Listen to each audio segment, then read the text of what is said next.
Hello mga ka-fam!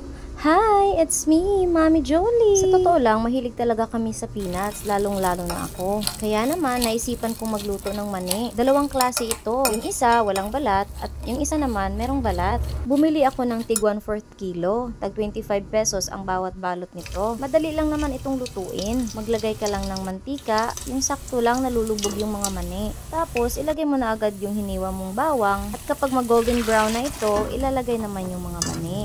Hintayin lang na mag-golden brown din yung mga mani na inilagay mo. Hindi yan natuok or nasunog ha. Sa ilaw lang yan o sa flashlight ng aking cellphone. Sa totoo lang, mas tipid ito kaysa naman bibili ka yung luto na. Dahil yung 10 piso mo, sobrang kaunti lang ng laman nila yung nakalagay sa may papel na pambalot. Itong 50 pesos natin, 1 to sawa ka na. Dalawang klase pa. Tapos ang kagandahan dito, pwede natin siyang i-stock sa container. At kapag gusto naming may makukukot, meron kaagad kami makukuha dahil may nakastock kami na mani. Marami din kayang mga benepisyo makukuha dito sa mani. Sabi nila, nakapagpapatalino daw ito. Hindi ko lang alam kung totoo.